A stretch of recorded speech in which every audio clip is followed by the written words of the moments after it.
Welcome back to the program. I'm Zev Brenner with Moshe Elefant, Chief Operating Officer of the OU's Kosher Division, largest online Daf Yomi Shir, has a shul in Brooklyn. Zichron Yosef, and he's here answering your questions. Keep them coming. Zev Brenner at gmail.com.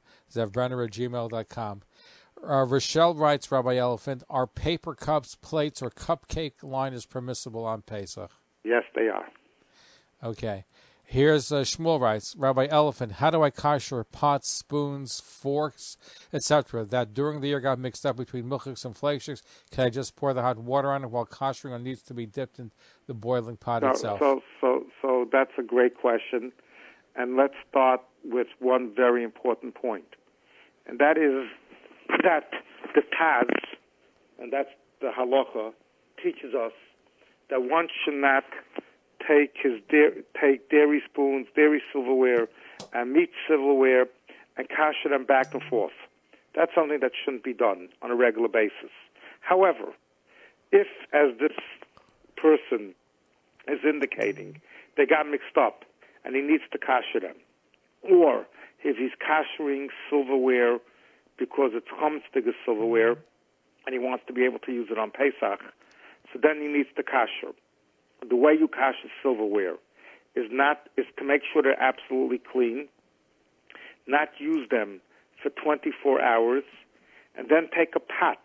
It could be a Pesach pot, it could be a Comets pot, as long as it's a pot that has not been used for the last 24 hours. Fill up the pot with water, let the water boil, put the silverware into the pot. It doesn't have to be there for long. Just put it into the pot while the water is boiling. Take the silverware out of the pot, rinse it with cold water, and that's the way you kosher silverware. But obviously for Pesach, where people do kosher from Comets to Pesach every year. Because the halacha is, if you're koshering for Pesach, then you could kosher from milchiks to fleishiks. So many times people ask me, we have milchig silverware or fleishig silverware that we want to be able to start using vice versa. What should I do?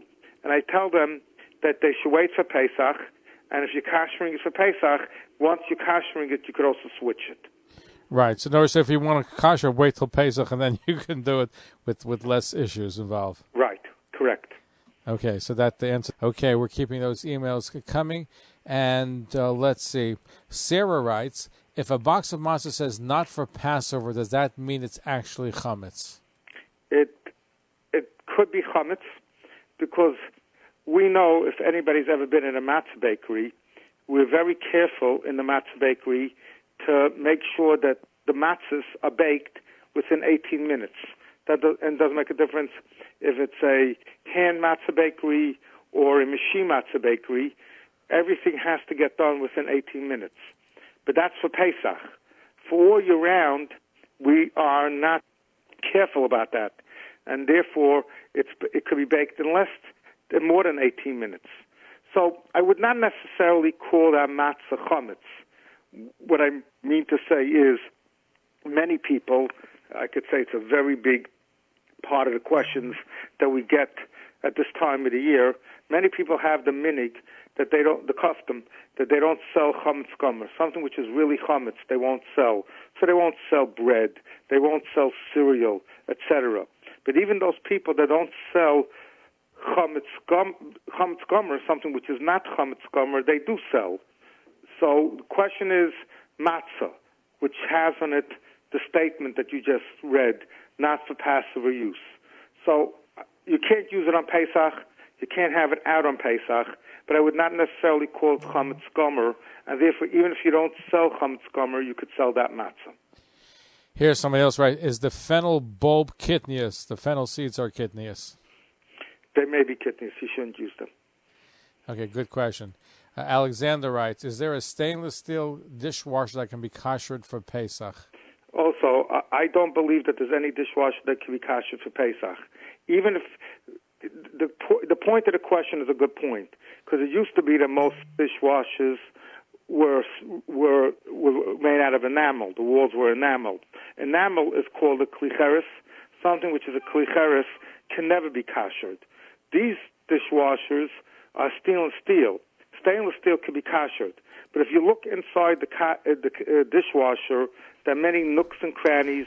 There are many plastic parts, rubber parts, which are difficult, if not impossible, to kosher.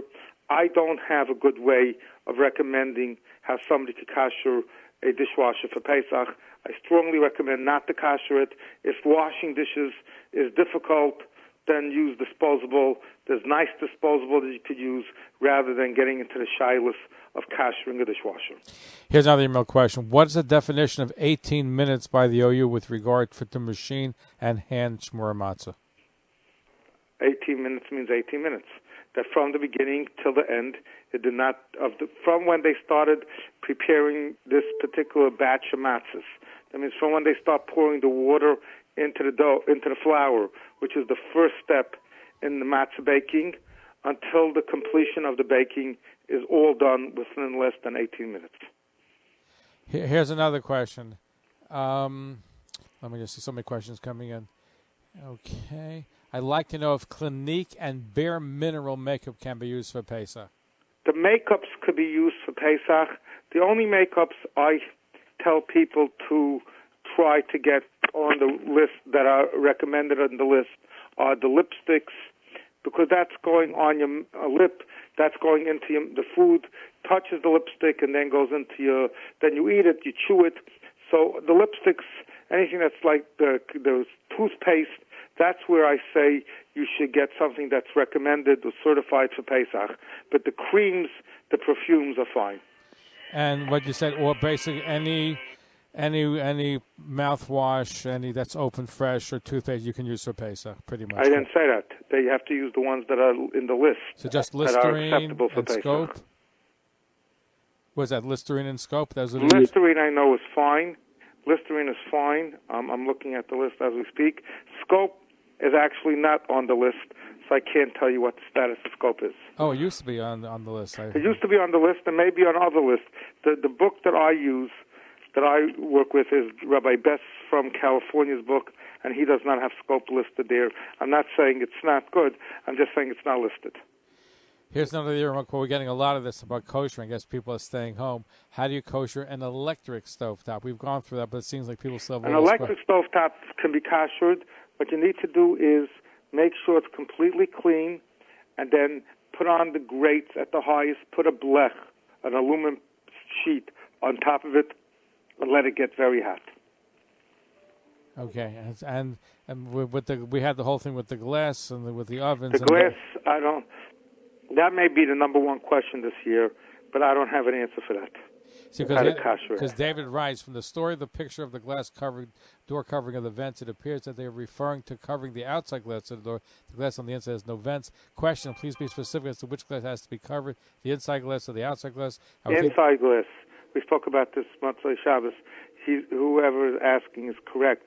There's no need to kosher the outside glass, to cover the outside glass of your oven. It's only the inside glass that you need to kosher. You need to cover because you can't kosher glass. Keep those questions covered. Send them coming. Please send them to zevbrenner@gmail.com, zevbrenner@gmail.com. Rabbi Moshe Elefant, Chief Operating Officer of the OU's Kosher Division. Thank you for answering the questions. My pleasure.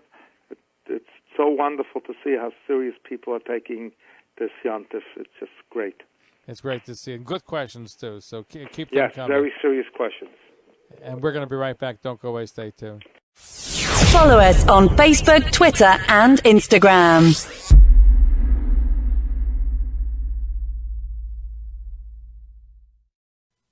Talkline radio and TV with Zev Brenner is just phenomenal. Everybody concerned about the Jewish community should listen and watch. He has the best guests. He asks the most interesting questions. He's always so well prepared. It's talk radio and television from a Jewish point of view at its very best. To advertise on the Talkline network and Talkline's email and social media blasts reaching over 70,000 people, please call 212-769-1925, extension 100. That's 212-769-1925, extension 100. Or email info@talklinenetwork.com. You're listening to Talkline with Zev Brenner, America's premier Jewish broadcast on the air since 1981. Welcome back to the program. I'm Zev Brenner. Rabbi Moshe Elefant is with us again. He's with us every night before Pesach.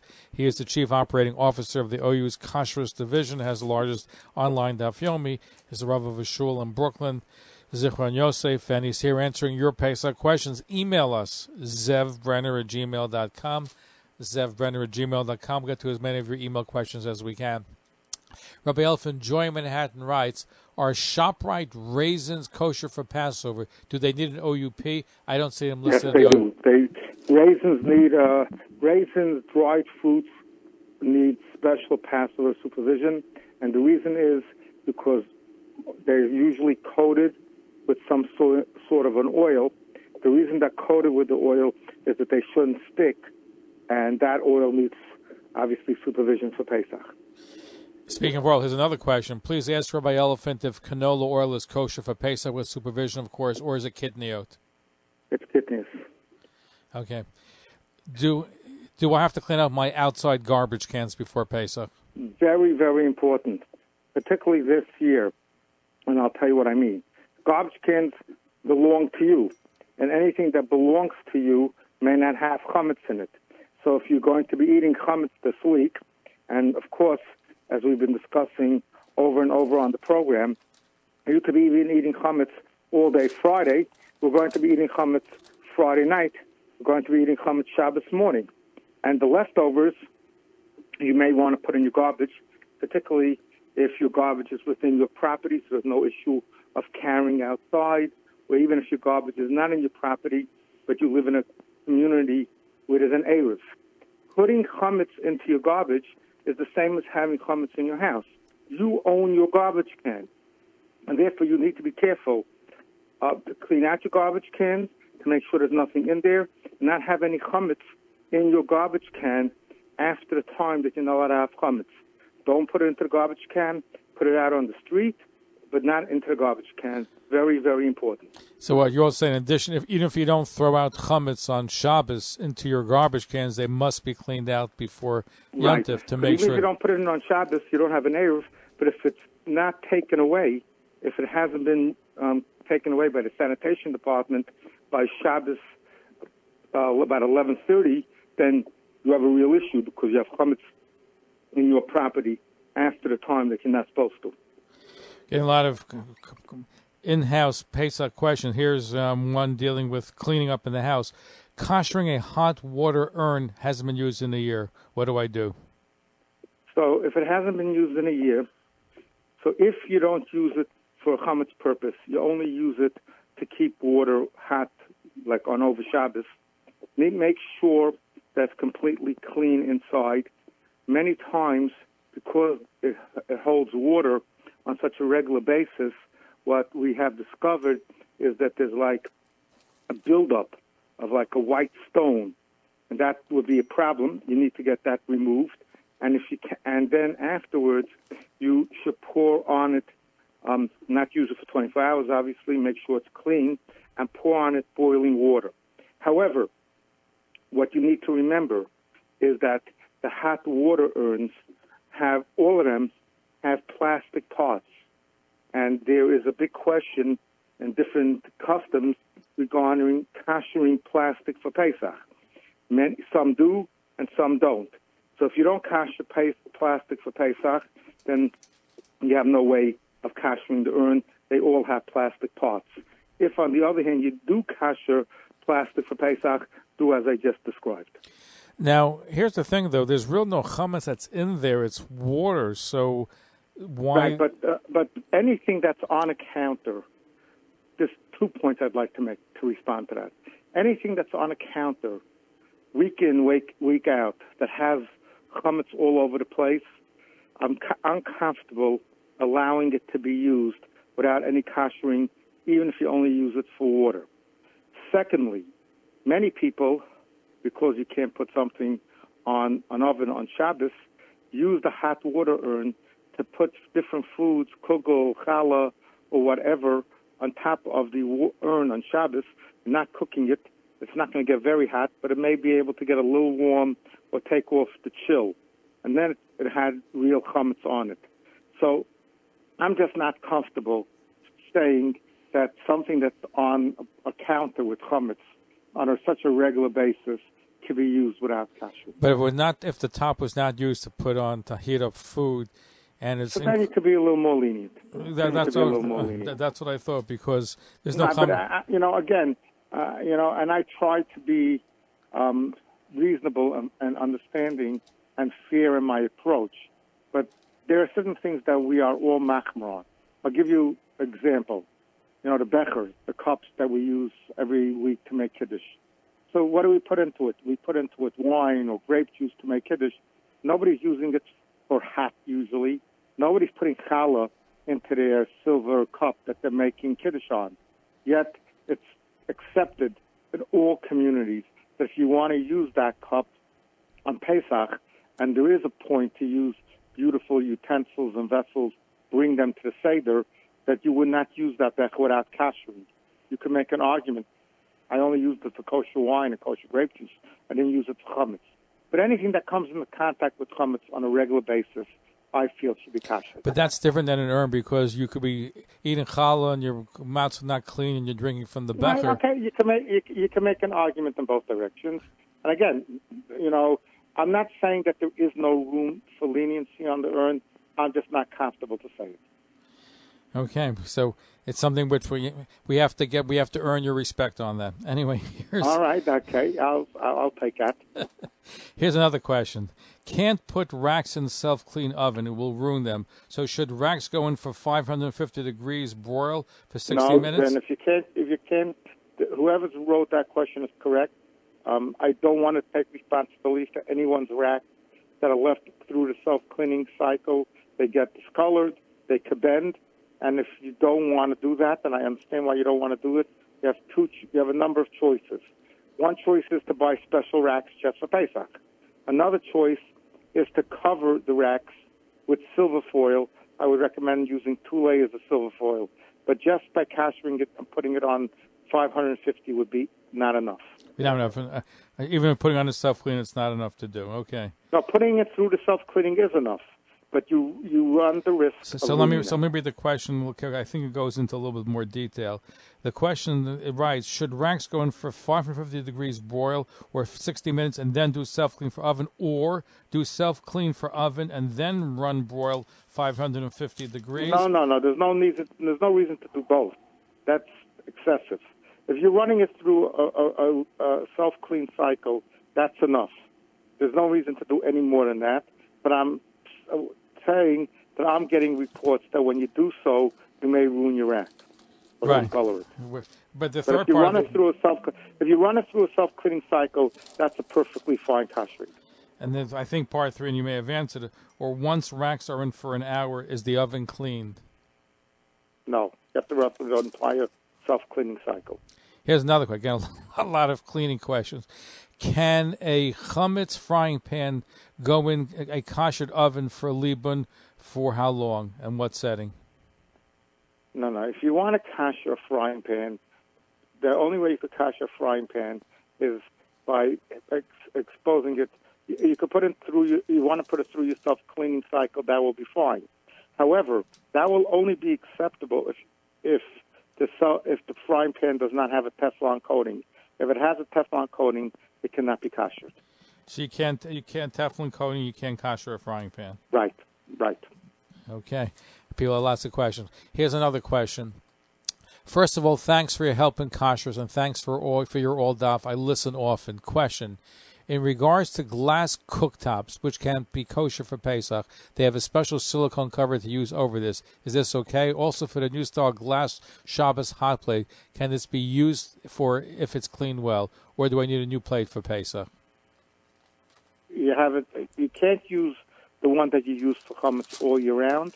If you have a covering, a silicone covering that really it covers the entire glass top, that's fine. Keep those questions coming. Rabbi Moshe Elefant, Chief Operating Officer of the OU, thank you for answering some questions. I'm sure we're getting lots and lots of questions. Are you getting as many cleaning questions as we're getting at the OU? I'm getting cleaning questions. I'm getting lipstick questions. I'm getting every type of question you can imagine, all day and all night. It used to be that we had the telephone and you answered questions on the telephone as best as you can. Now we have text, we have email, we have WhatsApp, and they're coming from all different directions, and I don't even like to type responses. But you can on WhatsApp, you can record a response and send it out. I don't know what I could do anymore. I'm too old-fashioned for this. It's not so common, but you're right. I know from our shows when people comes in from text and emails and WhatsApp and Facebook and LinkedIn, so it could be a little daunting when they all come in at the same time. Right, they all come in at the same time, and I have found, and again, maybe I'm giving away my age, that when you communicate with people, when there's a dialogue back and forth, it's much more, you can really communicate in a much better way than just by typing and texting. But you got to get along, you got to get with the times, so I'm trying. But you know what? There's also a backlash because people want to talk to real people, and it's different than just texting, so it only goes so far. And also people feel much quicker. People find it easier and quicker just to shoot off a text. Now, before they're going to pick up the phone and call a rabbi, they're going to really think, is this a question? Is this something I need to ask a rabbi?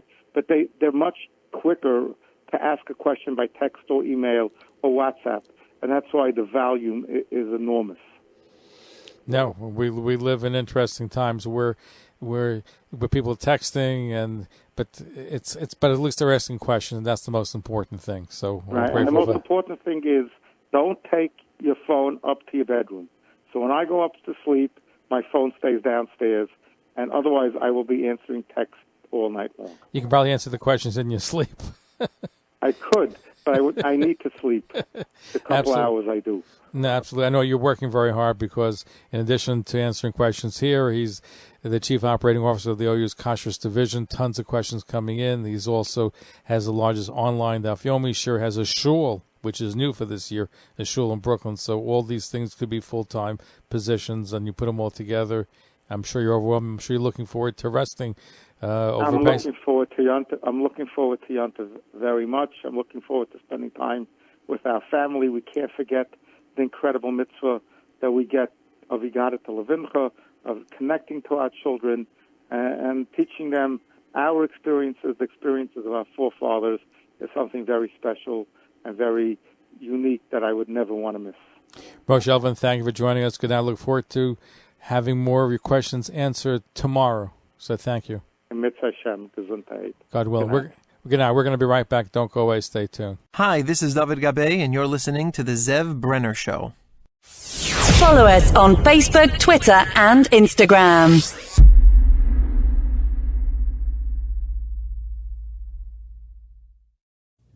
You're listening to Talkline with Zev Brenner, America's premier Jewish broadcast on the air since 1981. Welcome back to the program. I'm Zev Brenner with us once again. Rabbi Moshe Elefant, Chief Operating Officer of the OU's Kosher Division. He has the largest online daf yomi shir. He's a Rav of a shul in Brooklyn. He's answering your questions. We have only one more night to go after tonight. ZevBrenner@gmail.com. ZevBrenner@gmail.com. How are you tonight? Baruch Hashem, wonderful. Busy and wonderful. Email question. If you're busy, it's wonderful. Thank God, right? But hopefully you get some good rest over Yontif. You'll be able to use it. Email question. Oh, yeah. How do you kosher a convection microwave oven? A convection microwave oven, what you should do is not use it for 24 hours. Make sure it's absolutely clean. Clean it. Make sure it's absolutely clean. And then put in a cup of boiling water. Let it really steam up the entire area. And then after you finish letting it steam up the entire area, move the cup and then repeat, and that's the way you do it. Same way you kosher throughout the year? Correct. The same principles over here. Right. I'm getting some questions is how extreme should people go cleaning up? Because the glass should not be kosher. You should get a different glass tray or not use it for Pesach. Okay, because the glass, there's a problem koshering that. Right. I've been getting some questions regarding how far or how extreme should one go in cleaning, because people sometimes go overboard. So your recommendations, how far should one go? The halacha says that your house is supposed to be clean of Comets. That's all that it says. Nothing more is required. I know that there are people that spend weeks, months, cleaning every nook and cranny. They think that that's what the Yontif is all about. I'm not here to dispel anybody's customs, but I really cannot say that that's what the halacha requires, and therefore, as long as your entire house is free of chametz, that's all that the halacha requires.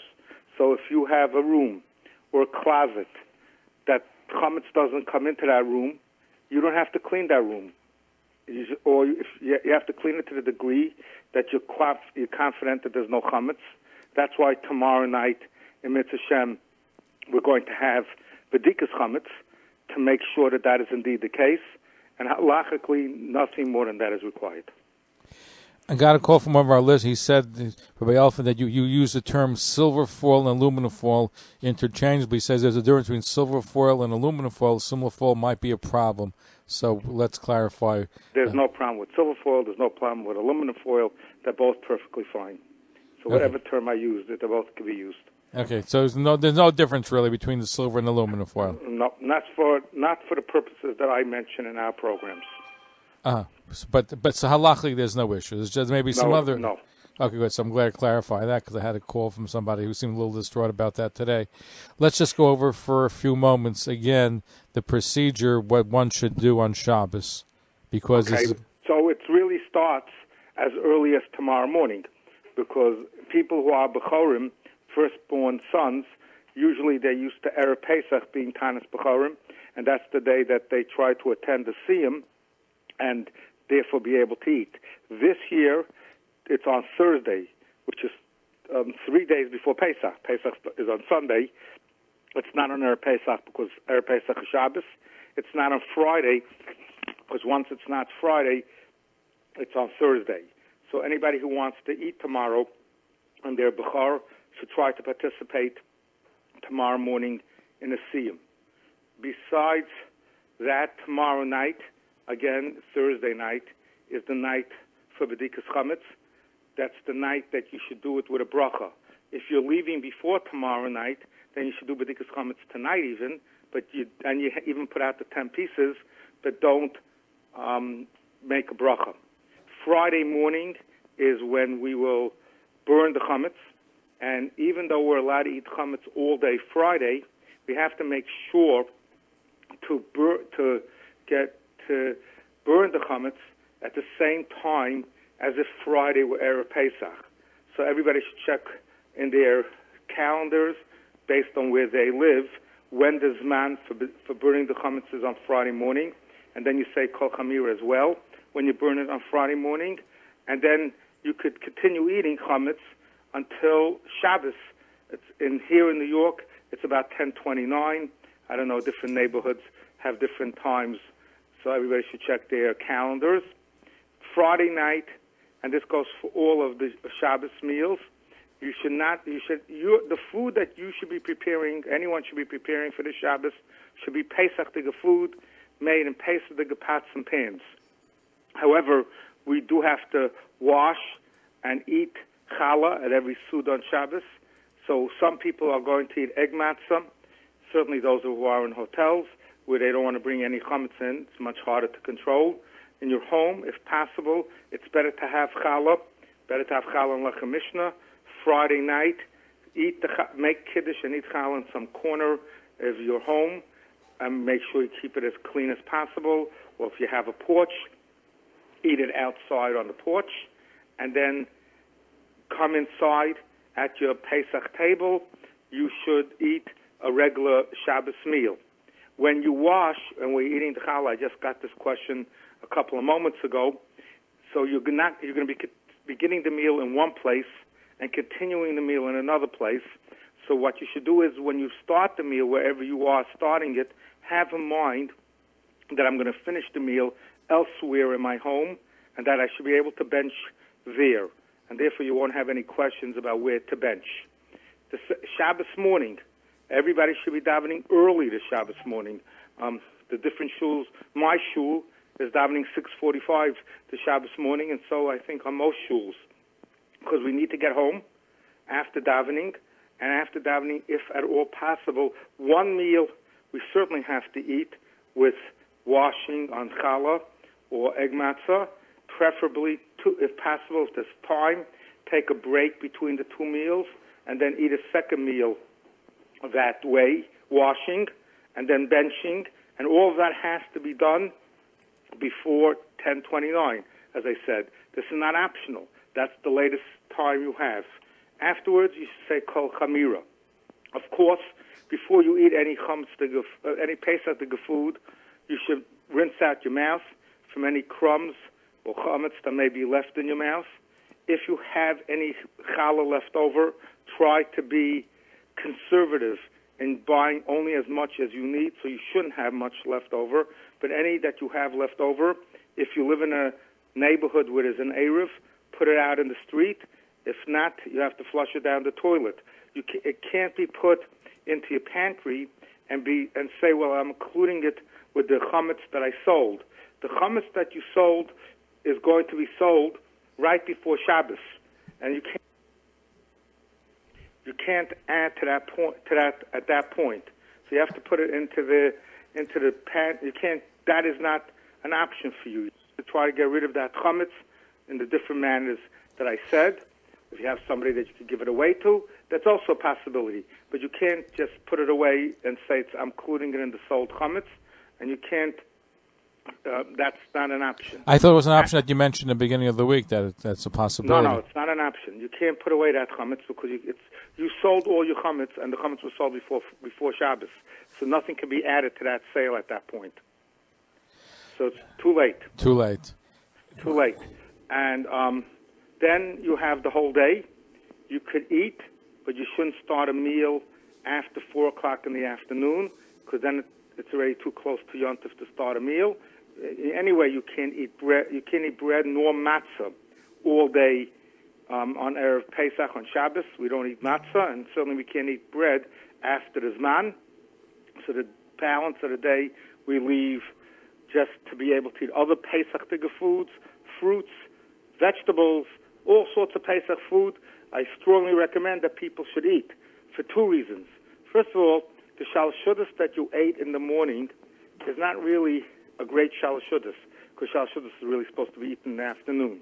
But this Shabbos, many people say, well, we can't wash on challah or matzah, so we eat yotzei shalshudas. And then there's a practical consideration. If you're going to finish eating your meals on this Shabbos by 9:30, or by 9:30 or ever 10:30 in the morning, and you're not going to eat till the next time on Friday night, a Motzei Shabbos by the Seder, which Shulchan Aruch comes out, especially this year that we already changed the clock quite late. You're not going to enjoy your Seder, and a Seder is there to enjoy, not to rush through because you're hungry. So make sure that you come to the Seder in the proper frame of mind, in the proper frame of hunger or not hunger, and like that you'll be able to do at the Seder what you're supposed to do. You could take a nap on Shabbos afternoon, but don't say I'm taking a nap so I should be able to be up for the Seder. One more very, very important point, and this is relevant to Shabbos afternoon and to Sunday afternoon, frankly. You can't prepare on Shabbos for Yontif, and you can't prepare on one day Yontif for the next day Yontif. So here you have this long Shabbos day, and you want to be able to begin the Seder, Motzei Shabbos, right away. So you'll set the table. You're not allowed to set the table Shabbos afternoon for Motzei Shabbos. You have to wait for the Zman of Motzei Shabbos, whatever time you keep, which is the time that you feel Shabbos is over. Then and only then may you start preparing for the Seder and doing whatever you need to do that's permitted to be done on Yontif for them. The same will be on Sunday afternoon. You may not set the table on Sunday afternoon for the Sunday night Seder. You have to wait until the Zman when Sunday night, when it's ready Monday, according to Jewish law. This year there's a special, unique part to the Seder, two unique parts. One is when we make the Kiddush, and we all make Kiddush, and the Seder, the custom is that everybody sitting by the Seder, it says Kiddush together, but we also say Havdalah, because as we've been discussing, it's Motzei Shabbos. So there's a special type of Kiddush. It's called Yak Nahas. we start with yayin, where preferably you should buy these candles that have 2 wicks to them, or you could put 2 candles together, but make sure that you don't put them too close together, and you make a bari mareish, havdalah, and then zman, which means shechiyanu. The women who say shechiyanu when they light the candles, whenever they're lighting the candles on Motzei Shabbos for Yontif, if they make a shechiyanu when they light the candles, they should not say a shechiyanu again when they make kiddush. The men could say the shechiyanu, should say the shechiyanu. Women, if they've already said the shechiyanu, should not say it again. Another interesting difference is that the bracha that we say before the second cup of wine we drink, is we say part of it is a nochel sham, that HaKadosh Baruch Hu should help, the Mashiach should come, and we should have a Beis HaMikdash, the nochel sham, and we should eat, min hazvachim u'min hapsachim. Min hazvachim refers to the Karban Chagiga. There was a Karban Chagiga brought on Erev Pesach that we ate before we ate the Karban Pesach. And therefore we say, the nochel sham, min hazvachim u'min hapsachim. But this year, since it's on Shabbos Erev Pesach, we don't bring a Karban Chagiga, so this year we say Min HaPsachim, and then afterwards we mention Min HaZvachim, which refers to next year, which is saying next year we'll bring a Karban Chagiga, but this year there was no Karban Chagiga. And otherwise the Seder is the same. On a Motzei Shabbos the Seder is the same as is every year, and of course preferably one should try to eat Afikoimen before Chatzos. Chatzos is at 1:01 a.m. here in New York.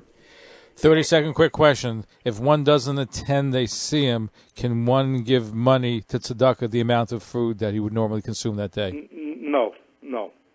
That doesn't work. Rabbi Moshe Elefant, Chief Operating Officer of the Cartridged Division of the OU, thank you for being with us. Look forward to our final questions tomorrow night. Looking forward as well. And thank you. Keep those emails coming, zevbrenner@gmail.com. Thanks for listening. Follow us on Facebook, Twitter, and Instagram.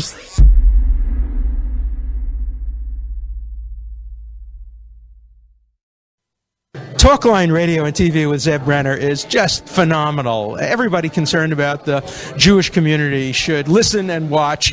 He has the best guests. He asks the most interesting questions. He's always so well prepared. It's talk radio and television from a Jewish point of view at its very best. To advertise on the Talkline network and Talkline's email and social media blasts reaching over 70,000 people, please call 212-769-1925, extension 100. That's 212-769-1925, extension 100. Or email info@talklinenetwork.com. Talkline Network Radio, America's longest-running Jewish broadcast network, the voice of the Jewish community.